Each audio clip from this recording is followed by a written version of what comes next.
ताजा खबर यह है कि जैसलमेर राजस्थान की सीमा पर विमान दिखाई दिए हैं चाइनीज। एक तरफ मीडिया दावा कर रहा है कि साहब 1 किलोमीटर पीछे हट गई है सेना, लेकिन राजस्थान की जैसलमेर सीमा पर चीनी विमानों का, लड़ाकू विमानों का दिखाया जाना और उसकी खबर आना, वो भी आज तक के द्वारा, वाकई में हतप्रभ कर देने वाला है।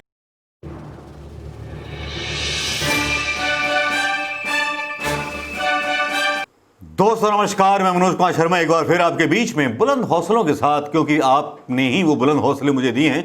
आज प्रोग्राम शुरू कर रहा हूं पग घुंघरू बांध पार्ट 1 सीरीज। जी हां, ये मेरा सीरियल शुरू होगा और ये एक न्यूज की तरह से प्रोग्राम होगा जो मैं चलाना चाहूँगा आपके बीच, क्योंकि पग घुंघरू में, अपने पैरों में घुंघरू बांध करके जिस तरह से मीडिया नाच रहा है, तो बस पग घुंघरू बांध मीडिया इसका नाम रख दिया गया है। दोस्तों वार कोड यहाँ डाल रहा हूँ, अगर डोनेशन देना हो तो दे सकते हैं, लेकिन हम बात आगे बढ़ाते हैं। बात करते हैं कि मैंने इस प्रोग्राम का पग घुंघरू क्यों रखा नाम। इसके बारे में जिक्र करने से ज़्यादा बेहतर होगा कि हम प्रोग्राम के बारे में बात करें, और उस प्रोग्राम के बारे में बात करें जिस प्रोग्राम और समाचारों के बारे में और खबरों के बारे में मैं आपके बीच बात करना चाहता हूँ। दोस्तों बात करेंगे, शुरुआत हम गालवान वैली से। अंजना ओम मोदी कश्यप की भी बात होगी, रूबिका लियाकत की भी बात होगी, बिकाऊ मीडिया की भी बात होगी, और उन सवालों की भी बात होगी जिन सवालों को अधूरा छोड़ दिया जाता है। उन सवालों को, जो सवाल देश के लिए बहुत ज़रूरी हैं, हिंदुस्तान के लिए ज़रूरी हैं, उस हिंदुस्तान के लिए जिसका आत्मगौरव हिंदुस्तान के लिए बहुत ज़रूरी है, उन बेरोज़गार युवाओं के लिए, उन सताई जाती महिलाओं के लिए, उन सताए जाते गरीबों के लिए, उन सताए जाते बेरोज़गारों के लिए, उन सताई जाती महिलाओं के लिए, उन सताए जाते गरीब लोगों के लिए, उन आत्महत्या खाते हुए उन लोगों के लिए जिनके बारे में कोई बोलने वाला आज है नहीं। तो चलिए शुरू करते हैं दोस्तों। आज का हम पग घुंघरू बांध मीडिया का पहला संस्करण, और वो संस्करण शहीदों के नाम समर्पित है, गालवान वैली के उन 20 शहीदों के नाम, जिन 20 शहीदों के बारे में सबसे पहला सवाल राहुल गांधी पूछते हैं, तब उनको गद्दार कहा जाने लगता है। जब प्रधानमंत्री मोदी से राहुल गांधी बोलते हैं कि साहब बदला लीजिए, पूरा देश साथ में है, लेकिन भारतीय जनता पार्टी उसके मतलब अकॉर्डिंग एक्शन नहीं करती है, बल्कि भारतीय जनता पार्टी के जो प्रवक्ता होते हैं या सरकार के जो प्रवक्ता होते हैं खुद कांग्रेस से ही सवाल करने लगते हैं। लेकिन सवालों की लंबी सूची हो जाती है। राहुल गांधी ने तो करुणा पर भी सवाल किए थे, लेकिन उन पर भी जवाब नहीं मिले, उल्टा देशद्रोही का नाम मिल गया उनको। जो सरकार से सवाल करे वो देशद्रोही हो जाता है, और जो सरकार की हाँ में हाँ मिलाए वो सरकार का प्यारा हो जाता है। ऐसे कैसे चलेगा? लोकतंत्र तो जिंदा था, जिंदा है, जिंदा रहेगा। भले ही आप रिपोर्ट करा दो सफूरा जरगर की तरह, हर किसी को बंद करा दो, लेकिन सवाल यहाँ जिंदा हैं, आत्माएं यहाँ जिंदा हैं, हिंदुस्तान यहाँ जिंदा हैं। भारत माता कभी मर नहीं सकती, क्योंकि जो सवाल करते हैं उन्हीं का नाम है भारत माता। चलिए बात करते हैं गलवान घाटी की। गलवान घाटी लद्दाख का महत्वपूर्ण वो हिस्सा जिसके बारे में 62 साल पहले के हिसाब किताब उठाए जाने लगे। अब 62 साल पहले के हिसाब किताब नेहरू जी के ज़माने के जब उठाए जाने लगे, तब मेरा भी सवाल है उठता है कि जब भारतीय जनता पार्टी के नेताओं को पता था कि नेहरू जी के साथ धोखा किया और नेहरू जी हार खा गए चाइना के साथ, तब प्रधानमंत्री मोदी ने सबसे ज़्यादा निवेश गुजरात में चाइना का क्यों लिया? गुजरात के मुख्यमंत्री होते हुए प्रधानमंत्री मोदी मुख्यमंत्री रहते हुए चाइना की 4 बार यात्राएं क्यों की? 9 बार प्रधानमंत्री, 5 बार गए बन करके चाइना, 18 बार राष्ट्रपति से मिलते हैं, पींगे बढ़ाते हैं। उसके बाद भी उन पर मीडिया सवाल नहीं उठाता। सवाल विपक्ष की तरह भारतीय जनता पार्टी की सरकार करती है, और वो आता है बड़ा खुलकर, ये पूछते हैं कि राजीव गांधी फाउंडेशन के लिए साहब आपने इतना चंदा लिया था, जबकि राजीव गांधी के फाउंडेशन में जो चंदा लिया गया था वो 90 लाख ट्रांसपेरेंसी के साथ पड़ा हुआ था, जिसको ढूंढने में कोई दिक्कत नहीं हुई, आईडी ईडी को लाने की जरूरत नहीं हुई प्रधानमंत्री मोदी जी की सरकार को। बस सीधा सा आरोप लगा दिया। बस गुनाह ये हो गया राहुल गांधी का कि उन्होंने पूछ लिया कि हम आपके साथ खड़े, चीन पे आक्रमण कब कर रहे हो? चीन पे आक्रमण करने से डर गए, लेकिन कांग्रेस पे आक्रमण करने से बिल्कुल नहीं घबराई भारतीय जनता पार्टी सरकार। अंजना ओम कश्यप डिबेट चलाती हैं, रूबिका लियाकत डिबेट चलाती हैं। रूबिका लियाकत डिबेट करती हैं तो संबित पात्रा और राजीव त्यागी वहाँ पर होते हैं। संबित पात्रा बेशर्मी के साथ एक दिन पहले एक पत्रकार को चाइनीज़ एजेंट बोल चुके होते हैं, क्योंकि वो पूछ लेता है कि गलवान घाटी में इतने क्यों बढ़ाए। अब दौलतगंज पिंडी जहाँ पर बनाया हुआ है बेस, हमने वहाँ तक आ गए। कौन? चाइनीज़ ट्रुप्स वहाँ गश्त करने से रोक दिया गया है, और भी खबरें आ रही हैं वहाँ गश्त करने से रोक दिया गया है, और भी हिस्सों पे कब्जा कर लिया गया है। लेकिन वहाँ पर सवालों का जवाब देने के बजाय भारतीय जनता पार्टी कांग्रेस के साथ लड़ रही है। क्या अनोखा तोहफा है, वाकई में मानना पड़ेगा कि देश को गद्दारी करके बेचने का ठेका ले लिया है क्या सब लोगों ने, या मीडिया भी साथ में मिला हुआ है। आज हालांकि अंजना ओम कश्यप की बहस चलती रही, अंजना ओम कश्यप की बहसों के मुद्दे में यहाँ डालना चाहूँगा, वो तस्वीरें डालना चाहूँगा, आवाज़ें नहीं डालना चाहूँगा।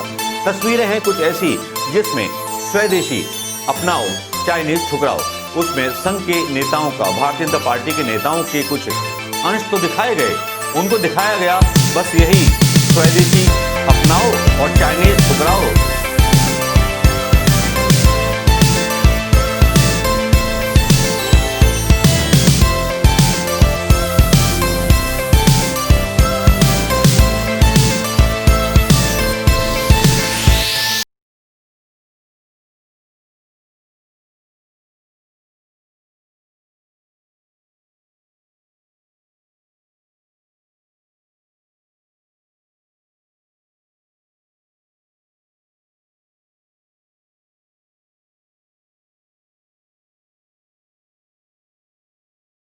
टंग गया है। दिल्ली के कई होटल मालिकों ने नोटिस टांग दिया है, चीन के नागरिकों की एंट्री अब बैन है। मजबूत भारतीय जनता पार्टी का उनकी कम्युनिस्ट पार्टी से मजबूत रिश्ता करने जा रहा हूं। कितना मजबूत रिश्ता हो गया कि अपने दरवाजे खोल दिया आपने।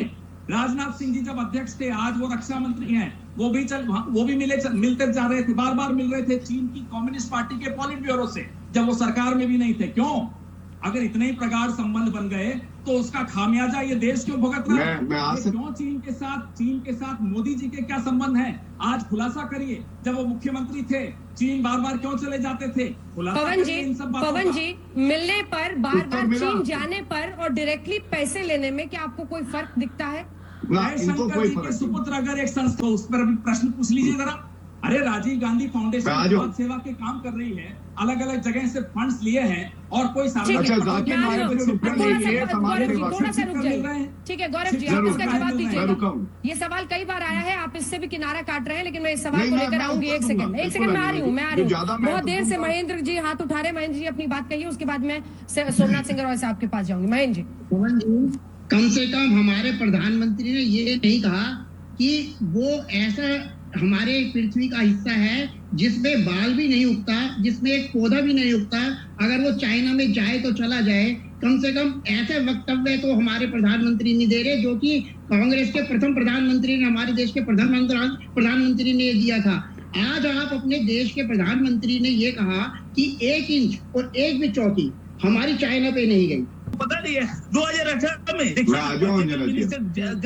मिनट गया चाइना में वहाँ पर क्या बोल रहे हैं, इंडिया में आओ, घूमने के लिए आ जाओ, यहाँ पर टूरिज्म बनाओ। ये तो यही मिनिस्ट्री का काम था 2018 में। गौरव भटिया जी 2020 में आने का बाद तो महेंद्र गुप्ता जी अच्छा कर रहे हैं कि नहीं कर रहे हैं? अगर सोमनाथ सिंह नहीं कर रहे, क्यों नहीं कर रहे? क्यों नहीं कर रहे? अगर ये काम देखिए बहुत इजी है ना, देश प्रेमी बनने का ये आसान तरीका है और कुछ नहीं। देश प्रेमी, मैं देश प्रेमी हूँ, इसीलिए किसी को कुछ नहीं। अरे ये तो काम है बीजेपी गवर्नमेंट का।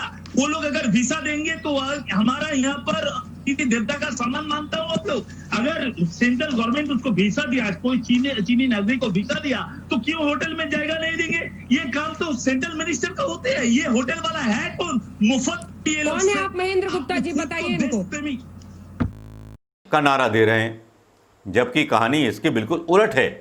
और जब अंजना ओम कश्यप इस तरह के वीडियोस डालती हैं, मतलब प्रो गवर्नमेंट होकर के उनके सपोर्ट में आते हैं अंजना ओम कश्यप, तब समझ में नहीं आता कि पग घुंघरू बांध के कब से नाचना शुरू कर दिया मीडिया ने, और पग घुंघरू बांध के कब से शुरू कर दिया रूबिका लियाकत ने। क्योंकि रूबिका लियाकत अपनी बहस में भी बड़े अनोखे जीव आते हैं इन लोगों की बहस में, डिबेट्स में। रूबिका लियाकत की बहस में आते हैं राजीव त्यागी, संबित पात्रा, टोपी लगा के कुछ रिटायर्ड सेना नायक बुजुर्ग लोग, अगर वो भी संघ के लोग होते हैं और कुछ संघ के लोग और बिठाए जाते हैं। अंजना ओम कश्यप की भी डिबेट में क्या होता है, गौरव होता है और अपने पवन खेड़ा होते हैं, और एक होटल वाला बिठा दिया जाता है संघ का लोग, एक दाढ़ी वाला बिठा दिया जाता है वो भी संघ का लोग, एक और बिठा दिया जाता है वो थोड़ी सी उतार देता है। इस वीडियो के हालात और इसकी आवाज समझिएगा। अंजना ओम कश्यप भी क्या बोलें, रूबिका लियाकत भी क्या बोलें, उनके ऑर्डर्स जो ऊपर से आएंगे बेचारी वही तो बोलेंगी। हालांकि सच्चाई सारे मीडिया के लोगों को पता है, सारे पत्रकारों को पता है, लेकिन जुबान खोलेंगे तो जुबान कलम कर दी जाएगी। मजबूरी है उनका कि सियासत के आंगन में वो पग पैर घुंघरू बांध लें और उन घुंघरुओं की थाप पर बस नाचते रहें, नाचते रहें, नाचते रहें। लेकिन दोस्तों, इस बीच क्या सच्चा हिंदुस्तानी चुप बैठेगा? क्या सच्चा हिंदुस्तानी गलवान घाटी की जो सच्चाई है उससे पीछे भाग जाएगा? अभी अभी की ताजा खबर बता रहा हूं। ताजा खबर यह है कि जैसलमेर राजस्थान की सीमा पर विमान दिखाई दिए हैं चाइनीज।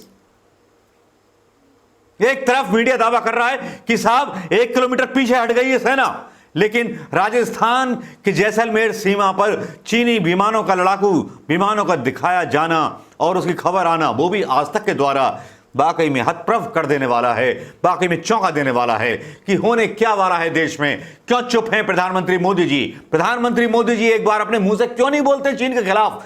कोई भी भारतीय जनता पार्टी का नेता चीन के खिलाफ क्यों नहीं बोलता है? कांग्रेस के खिलाफ तो बोलने के लिए तैयार है, फंड का हिसाब देने को तैयार है, लेकिन फंड की अगर बात भी सुन लें तो उसकी बात कर लेते हैं। संघ के लोग भी आते हैं, उनके आपस के संबंध होते हैं, उनमें डोनेशन दिया जाता है, सब कुछ दिया जाता है, वो चुपचाप होता है। भारतीय जनता पार्टी में कितना डोनेशन आया उसका कोई हिसाब किताब मिला है? जबकि सबसे अमीर पार्टी बन गई है भारतीय जनता पार्टी, लेकिन उसका तो कोई हिसाब नहीं मिला। लेकिन 2006 की बातें खोली जाती हैं, जबकि जब